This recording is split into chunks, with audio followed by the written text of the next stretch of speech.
In the wild, shadowed heart of medieval Europe, among deep forests and silent monasteries, a child was born who would one day forge a new era. His name was Charlemagne. More than just a warrior and a king, he would become a symbol of unity, faith, and the unending quest for justice. Through the smoke of battlefields, the cold of winter nights, the thrill of discovery, and the pain of loss, Charlemagne rose beyond the limits of his age, his legacy, his greatness, and even his flaws echoing through the centuries. This is the story of a boy who became an emperor, and an emperor whose dream of a united Europe would burn brightly across 1,000 years. Charlemagne, the making of a king. Part 1, Childhood, 742-754. In the green heartlands of Frankish Europe, where rivers snaked through deep woods and meadows glimmered beneath the morning mist, a child was born who would one day shake the continent to its roots. The year was 742. Some say April 2nd, yet historians bicker over the date to this very day. The only certainty, this boy, Karl, later called Charlemagne, Charles the Great, came into a world carved by ambition, war, and divine right. His mother, Bertrada of Leon, was wise and gentle, called Bertha Broadfoot, for reasons lost to the whispers of time. His father, Pepin the Short, was a man of both vision and steel, recently crowned king of the Franks by the grace of the Pope and the sword. Franks were not a people of poetry, but of shields, battle axes, and iron will. But for this boy, Karl, childhood was more than just preparation for war. From the first, Karl's world was divided between peace and peril. Palaces in Aachen, Ingelheim, and Compiègne alternated with rough encampments and fortified towns. The Frankish court was not the marble grandeur of Rome, but a restless assembly of warriors, priests, and petitioners, the scent of wet earth after a rainstorm, horses' sweat, pine resin, and roasting meat. These were the fragrances that perfumed the corridors of his earliest memories. Even as a toddler, Karl learned that the world ran on loyalty and law. The thick-walled halls of his father's palaces resounded always with voices, most speaking Latin or ancient Frankish. Charlemagne's first lessons were from his mother, gentle, patient, teaching with old songs, legends, and prayers. His father, distant yet formidable, impressed upon him the weight of the throne. Play was wrestling with his brothers, learning to balance on wooden swords, and hearing tales of hero kings who changed history. By the time Karl was 7, his world widened. Priests, prim figures in black, began instructing him in the holy words of Scripture. Though Charlemagne, even in adulthood, would struggle with writing, he developed an uncanny memory and a sharp mind. His favorite stories were those of Alexander the Great and the generals of Rome. Long winter nights would see him, wide-eyed before a crackling hearth, listening as old men spun tales of Caesar, Aeneas, and the mighty prophet Moses. Yet even his earliest years were not free of shadows. As his father's power grew, so too did the dangers. The church, then the greatest force in Christendom, stood at Pepin's side, but only so long as he delivered. There were the Saxons, ever resent to the north, pagans, fierce and untamed. The Lombards threatened from Italy. Within Frankish borders, old lords sometimes ground their teeth at this upstart dynasty, the Carolingians, who dared to wear crowns reserved for the Merovingian kings. Karl watched, listened, and learned. He was not alone. His younger brother, Carloman, grew up beside him, sometimes his companion, sometimes his rival. Historians would later suggest that the dynamic between the two boys shaped Charlemagne's very destiny, where Karl was tall, robust, energetic, already the promise of power in his broad shoulders. Charlemagne was introspective, pious, and often ill. Their bond would wax and wane with time, but even now, the fates of Europe twined around their hearts. No childhood, not even that of a prince, can be entirely innocent. The lessons of Frankish youth were brutal. In lieu of reading and parchment, Karl learned the world through his senses. The clash of swords in the practice yard, the gallop of horses through muddy fields, the solemn weight of the priest's blessing before battle. He learned to hunt before he could write, learning the patience of stalking game and the virtue of endurance. But Pepin, ever the father as much as the king, had plans for his firstborn. By age 8, Charlemagne was present at his father's councils. He understood nothing of the intricacies of law, but he absorbed the ritual of command, the subtle deference shown to Pepin, and the expectation that someday he, too, would wield this power. War shaped Charlemagne's childhood. When the Frankish army set out to secure Aquitaine in the southwest, Pepin brought his sons to the edge of battle. While Karl did not wield a sword himself, he saw the glory and horror of kingship. Fire-haired warriors swept into battle, and bishops in armor lifting crosses skyward. He witnessed firsthand the swearing of oaths, the toll of casualties, and the blood-stained altar of the battlefield that ran through Frankish law. One story burned into his mind. On a cold spring day, a rebellious chieftain was brought to the palace courtyard. The man's hands were chained, his eyes defiant. Karl, hidden behind a pillar, watched as his father pronounced judgment. The traitor's fate was swift, a beheading before the banner of Saint Martin. As the head rolled, Karl shuddered, but remembered his mother's whispered words. "The king is both shepherd and wolf, my son." But it was not all steel and prayer. The young prince was driven by curiosity.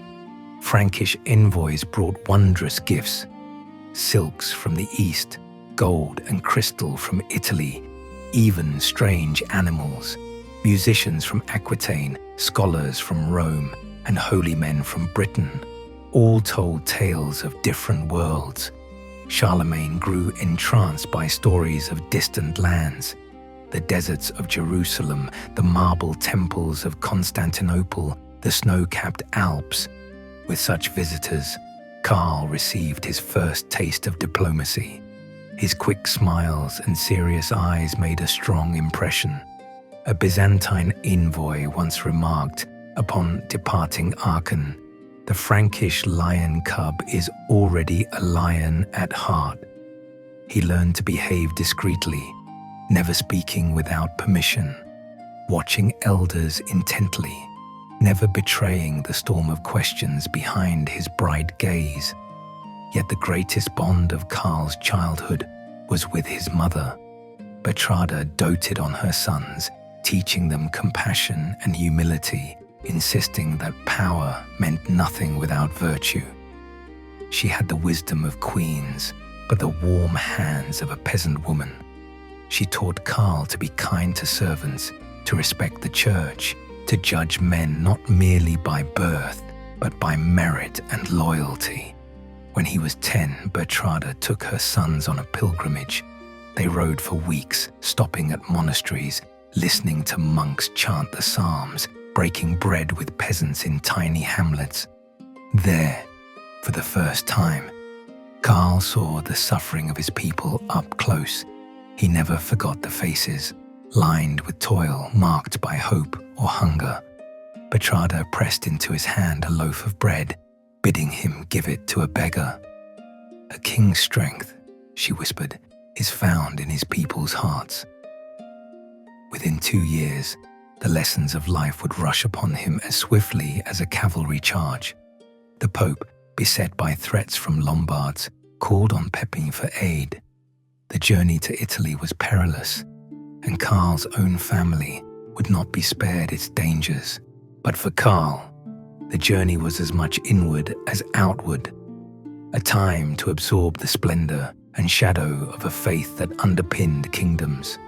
He saw Rome for the first time, a battered city, ancient yet holy, where the footprints of saints and emperors marked every stone.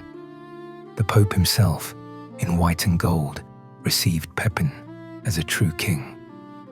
Karl knelt with his family before the altar of St. Peter's, hearing the choir's voices rise like thunder.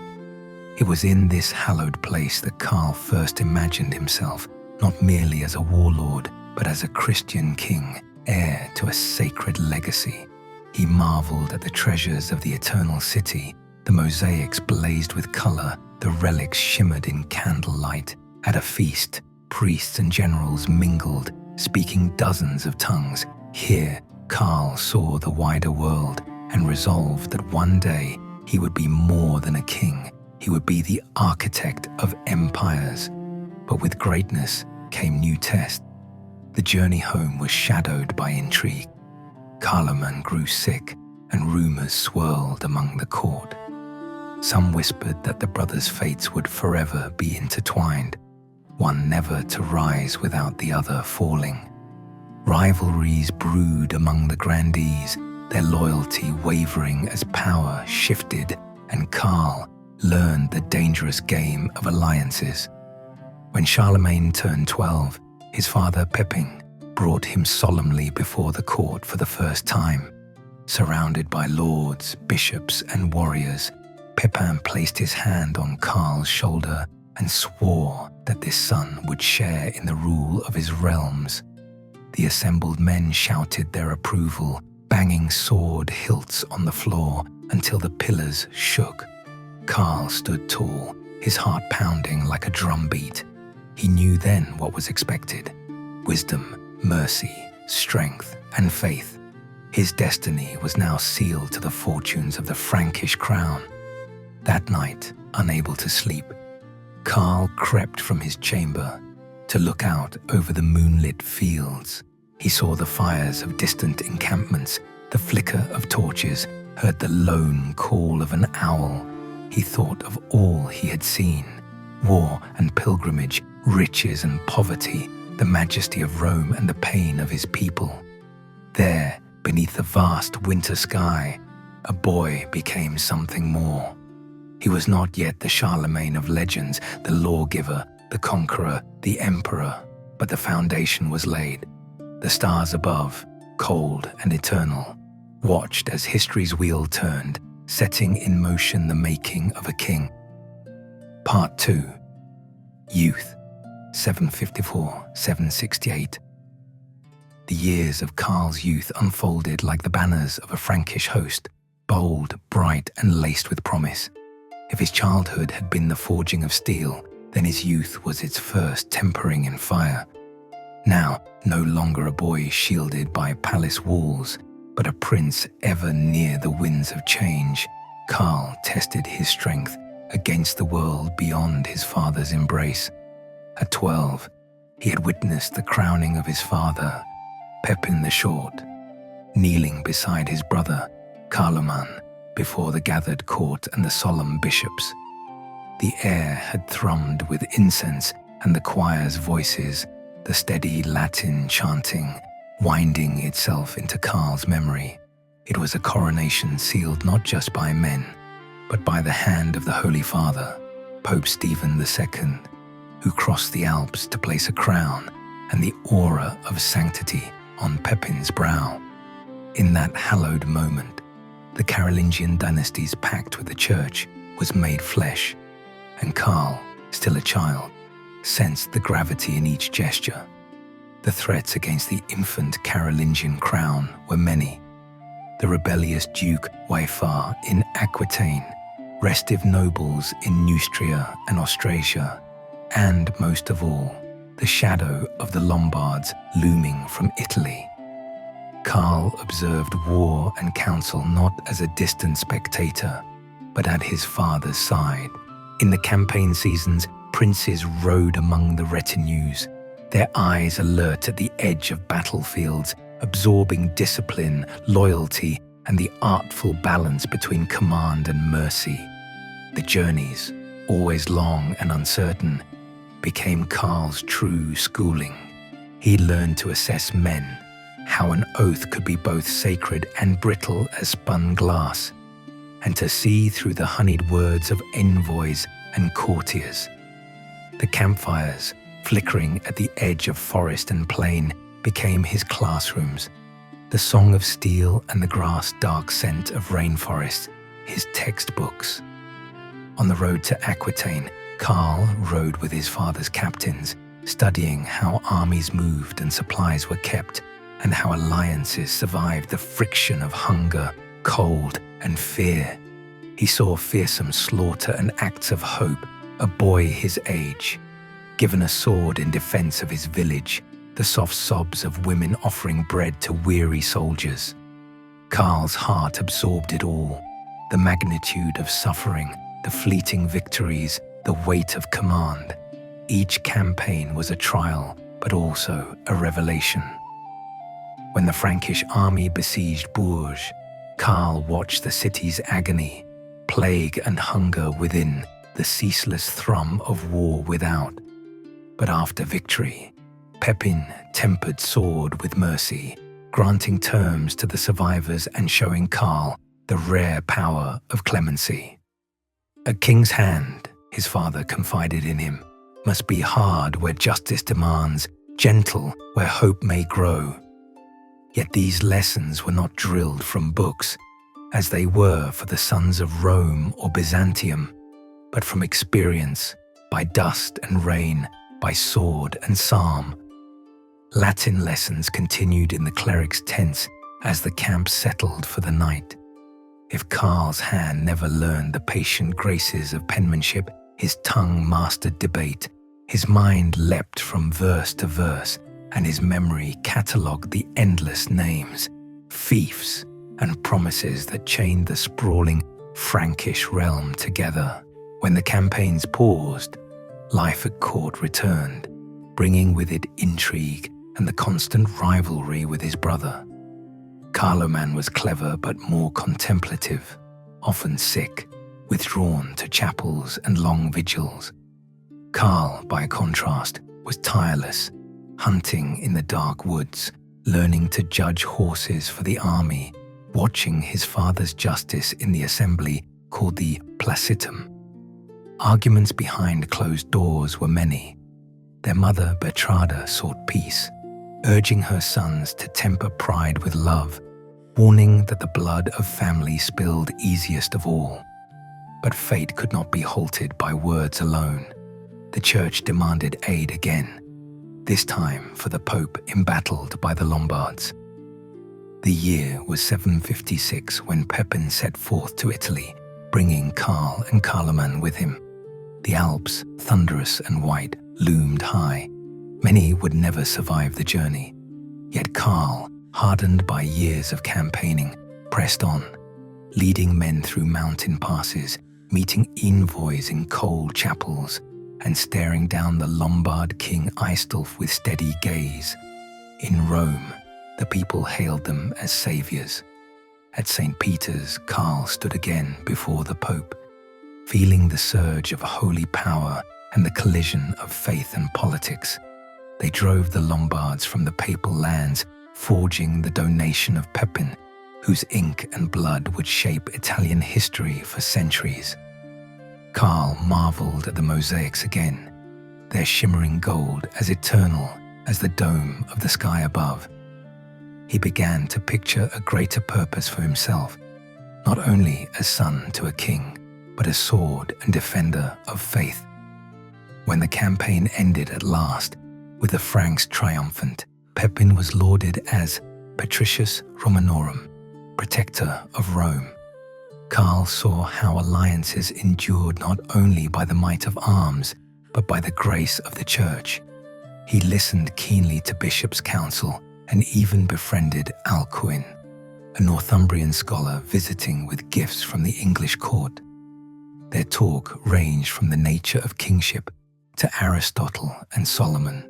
Karl, ever eager, hungered for wisdom as fiercely as he desired glory. But with triumph came the echo of mortality. In 768, as spring dawned, Pepin grew ill.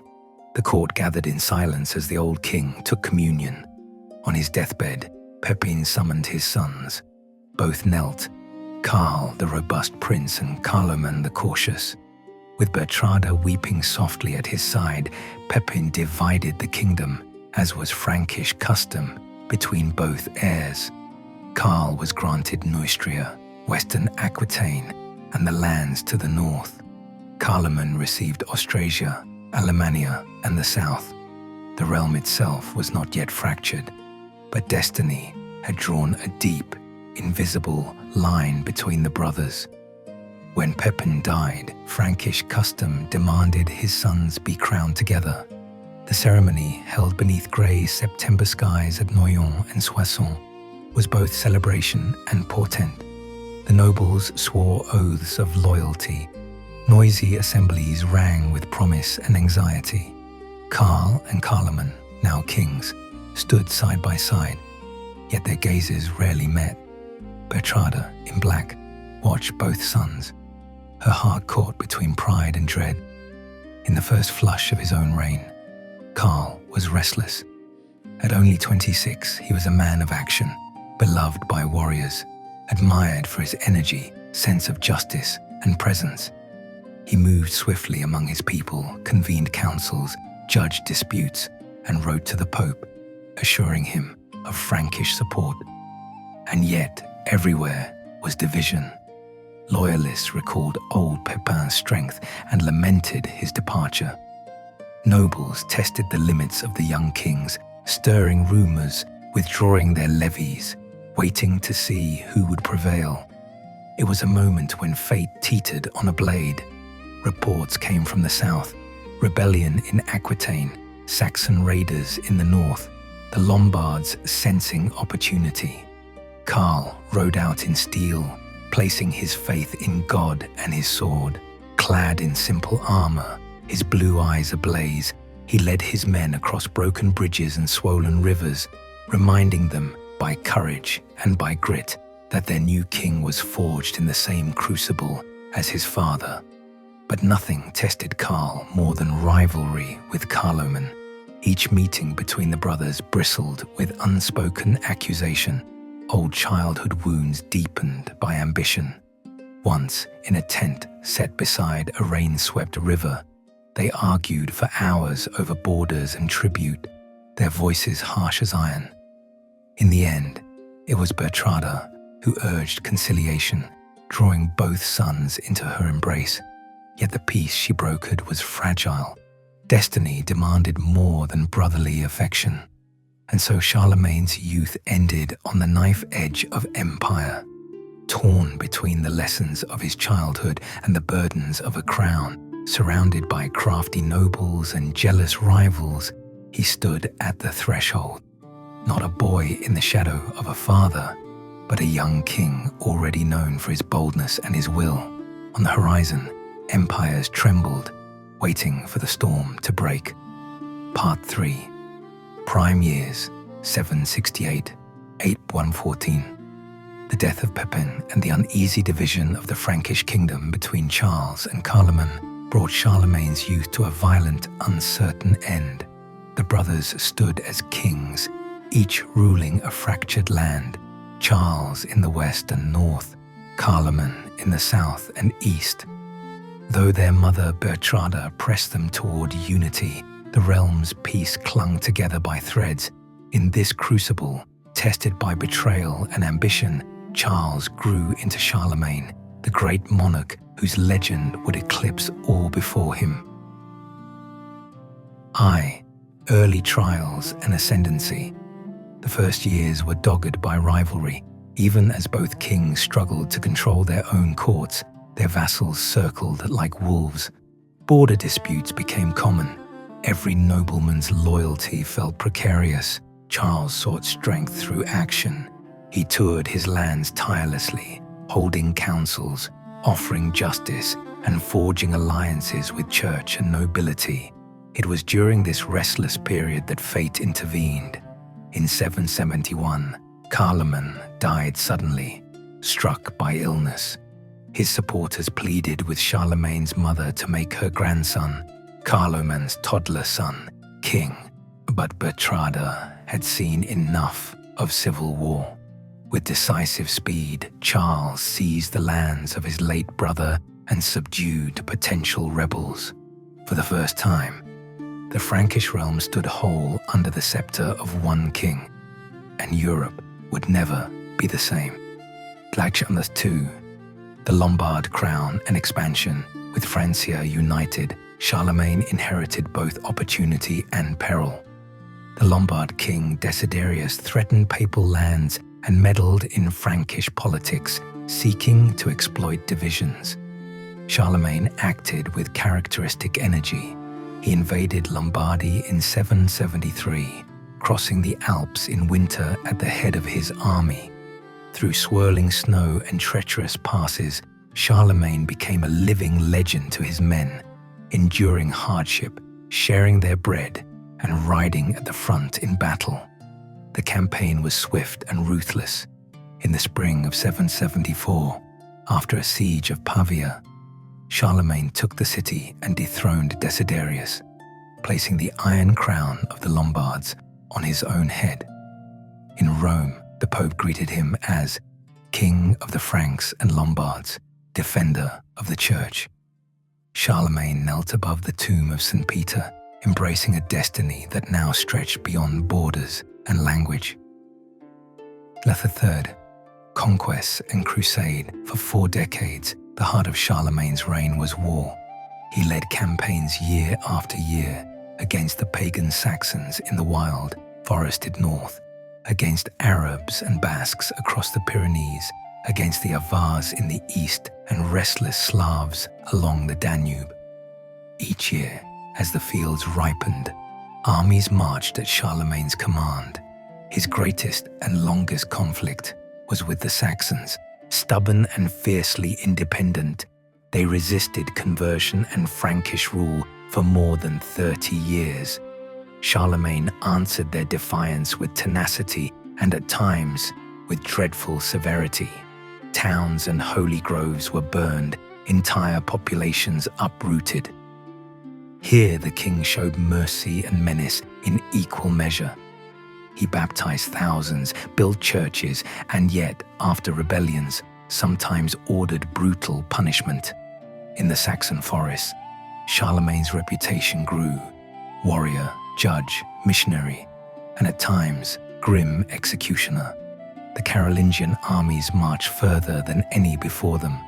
To the east, the Avar Khaganate, a fierce nomad empire, collapsed under Frankish assault. Their legendary ring razed, their treasures captured and distributed among Charlemagne's followers and the church. To the south, Charlemagne crossed the Pyrenees into Spain, seeking to halt the spread of Islam and cement his reign as Christian protector. The campaign produced both triumph and disaster.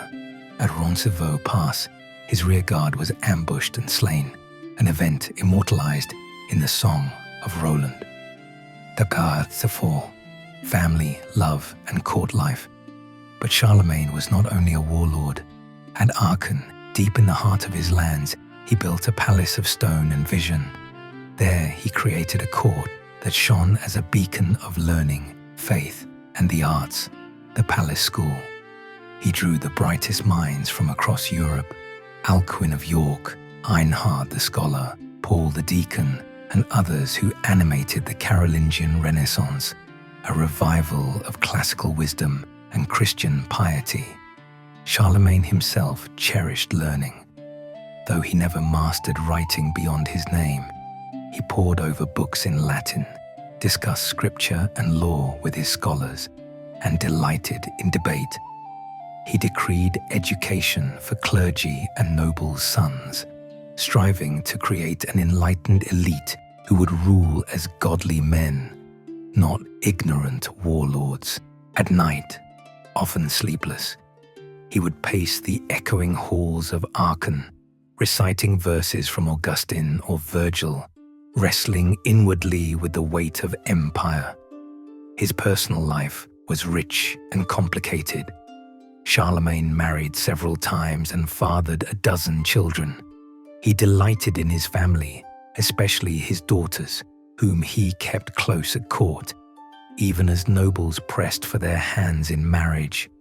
His sons he sought to educate in the arts of war and letters, planning to secure the future of his dynasty. Yet shadows stalked his family.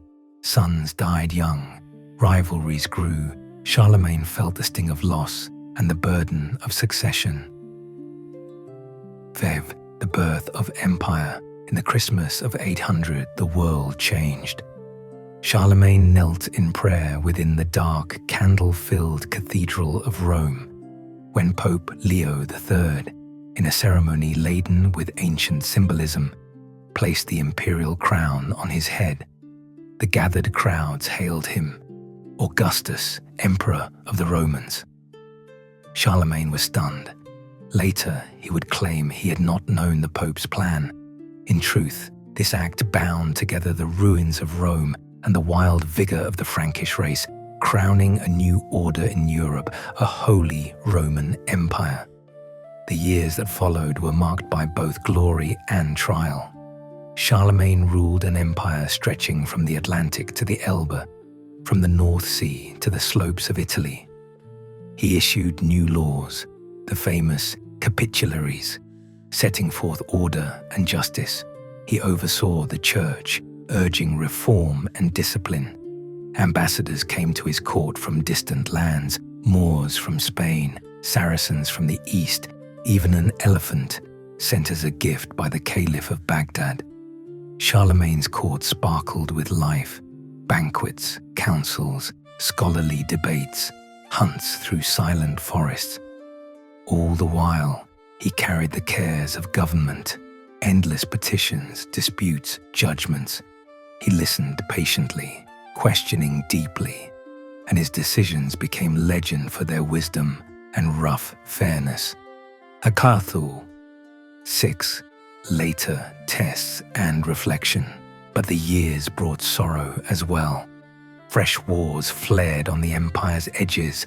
Old foes rekindled rebellion. Vikings struck from the north, their dragon-headed ships sacking coastal towns and burning churches.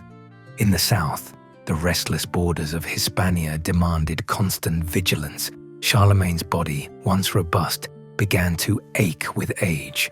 Old wounds throbbed, his heart often heavy with grief for friends and sons lost to illness or in battle. He spent much time at Aachen in those years, surrounded by his family, his old advisors, and the scholars he had fostered.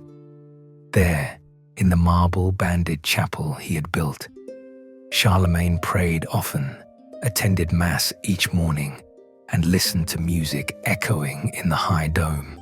A king and emperor returned to contemplation after decades of struggle. By then, his empire had become a beacon to all of Christendom, a mosaic of peoples, laws, and faiths striving, sometimes failing, always growing. The world had been remade by his hand, yet in his rare moments of solitude, Charlemagne pondered the future. He wondered if his sons would keep the peace he had achieved, or squander the stature bought by sword, faith, and vision. The great king, once a restless youth at his father's side, now gazed from his hall into the winter snows, awed by the work of decades, but ever aware that history's wheel turned onward. Part 4. The Final Years, 814.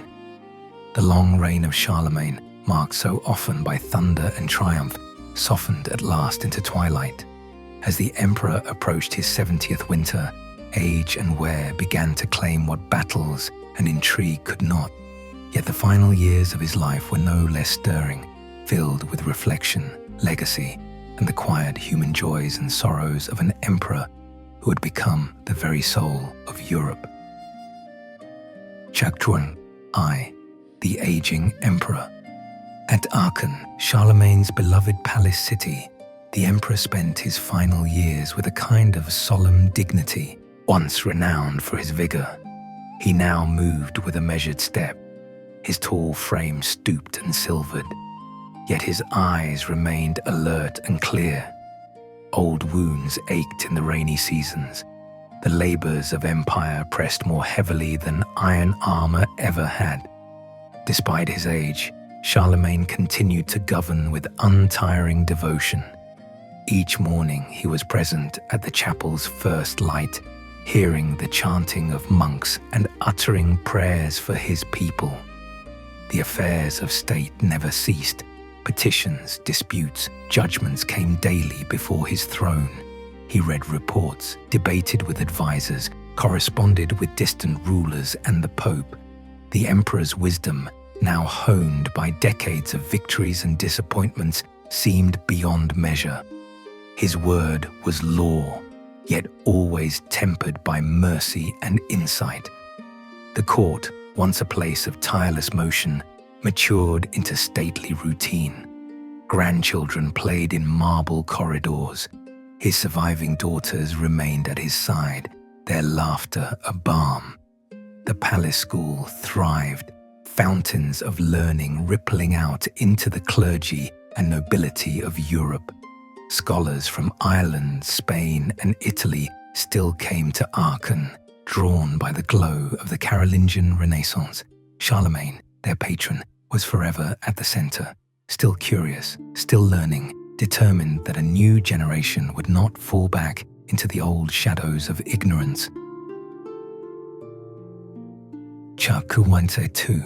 Losses and succession, yet even the emperor could not escape loss. The ills of age claimed his friends and closest kin. Alcuin passed away, as did his most trusted companions and veterans. Sons whom he had groomed for rule, Pepin, Charles the Younger, died before him, shattering his plans for a peaceful, unified succession. Only Louis, pious and sometimes uncertain, remained as the heir of the empire. Charlemagne felt these losses deeply. In the evenings, as the sun set over Aachen, Einhard, his faithful biographer, would sometimes find him alone, reading from Augustine or quietly watching the snow settle on the domed roofs. There were moments of doubt. Had he done enough to ensure peace for his realm when he was gone? Would his empire, so much greater than any since the Caesars, remain whole or break into warring shards? Ever the pragmatist, Charlemagne responded to grief with action. He summoned Louis from Aquitaine, receiving him in Aachen with both sternness and warmth. In the grand cathedral, his own creation of stone and art, he crowned Louis as co-emperor before the assembled nobles and clergy. The act was ceremonial, but its message was clear. The Carolingian legacy would endure. Third, the emperor's reflection and faith. Increasingly, Charlemagne sought solace in his faith. His decades of leadership, conquest, and law-giving weighed heavy upon his soul. He attended daily mass, commissioned prayers and psalms to be sung for the dead, and lavished gifts on monasteries and the poor. To his courtiers, he spoke of humility and the need for kings to be just, merciful, and obedient to God. Charlemagne's conversations drifted from matters of state to timeless questions on virtue, mortality, the stewardship of power. The emperor, who once judged by force and expedience, grew reflective, even philosophical. He discussed with scholars the fate of Rome, the duty of a ruler, and the mysteries of Christian faith. He made provisions for the education of clergy and for the translation of books, that wisdom might survive the violence of future years. His patronage reached far, but his thoughts turned often to his people. He ordered alms for widows, orphans, and the needy throughout the empire, mindful always that the strength of a kingdom lay in its humblest subjects. He reformed legal codes one last time, admonishing judges to do right by the law and to temper harshness with Christian charity. Fourth, The final illness. In the fierce winter of 813 or 814, Aachen was locked in ice. The Rhine froze and snow piled deep on palace roads. Charlemagne, ever reluctant to yield to weakness, began to suffer from fever and pain. He restricted his diet, taking only bread and water, and spent long hours in silent prayer. His advisors and physicians could do little. On the 7th day of his illness, Charlemagne called Louis to his side. He gave him final instructions to rule wisely, defend the church, and preserve peace among his subjects. He signed a last will, ensuring help to the poor and gifts to the holy places of Christendom. On the morning of January 28, 814, as the winter sun glimmered faintly over Aachen, Charlemagne breathed his last. The court grieved. Across his vast empire, churches tolled mournful bells. He was buried beneath the cathedral he had built, not in dazzling regalia, but in simple robes, holding a pilgrim's staff, just as he had wished. Legacy word spread slowly across Europe. The great Charles, king and emperor, had died. Those who buried him knew they had witnessed the passing of an age. In the centuries to come, his name would echo everywhere, sculpted into stone walls, inked into ancient manuscripts, sung in the legends of emperors and kings. His empire, though destined to fragment, shaped the very map and mind of medieval Europe. Charlemagne was remembered not only as a conqueror, but as a father of learning, law, and faith. The palaces and churches he built stood for hundreds of years. The laws he passed influenced generations. The unity, however fleeting, that he imposed on Europe became the dream of popes and monarchs for centuries. Yet among the legends, there abides the memory of the man, a child who looked up at stars ablaze with promise, a youth tested by war and rivalry, an emperor who bore both the blessings and the burdens of crown and cross. In the quiet cloisters of Aachen, his spirit lingered, a lasting vigil for the world he had helped create. Part 5. The Echoes of Empire, Posthumous Legacy. Tsakuai, the fate of an empire. Charlemagne's passing in 814 did not silence the tumult of Europe. His son Louis the Pious inherited the great Carolingian Empire, but the tides of history soon drove his descendants to rivalry and division.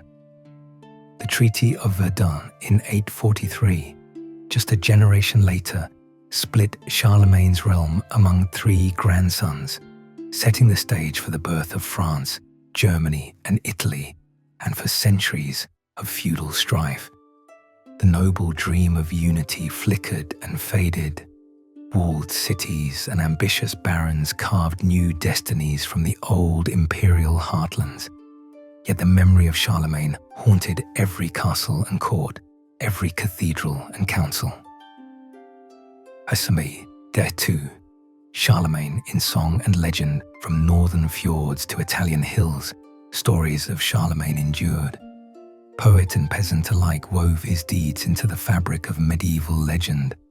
To the troubadours of France, he was King Charles, the peerless Night King, hero of chansons de geste such as the Song of Roland, where fact blurred with myth, and his court became a symbol of Christian chivalry.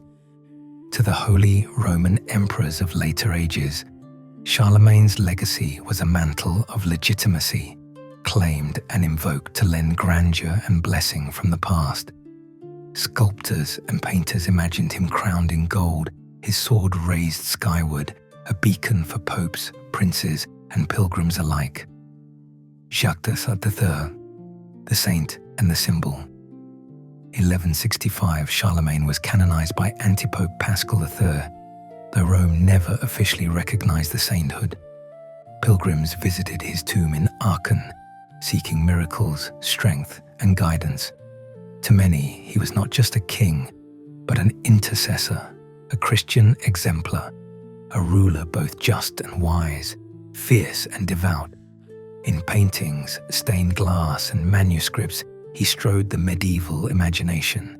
His likeness adorned royal seals and the banners of armies who sought to reclaim his glory or to clothe their cause in the mantle of his memory. Bar, the Renaissance and beyond. As centuries passed, the story of Charlemagne did not fade. During the Renaissance, humanist scholars rediscovered his laws and letters, regarding him as a restorer of order and learning after the darkness of Rome's fall. In later centuries, as the nation-states of France and Germany emerged, each claimed him as their own founding father.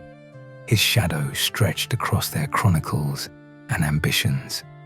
The empires of Napoleon and the Kaisers would both lay claim to Charles the Great, a spiritual ancestor.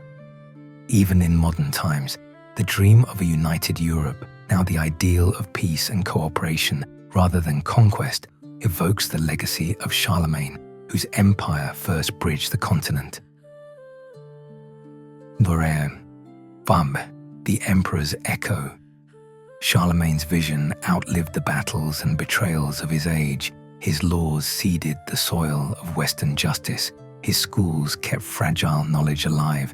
His insistence on Christian unity shaped a continent's soul. His empire may have broken apart, but the memory of what he built, unity out of chaos, law out of custom, learning out of loss, remains an enduring promise. And so, from the glass-lit chapels of Aachen to the halls of modern Europe, the echo of Charlemagne's life resounds still, the song of a shepherd king, both builder and breaker, whose legacy is written into the very heart of the West.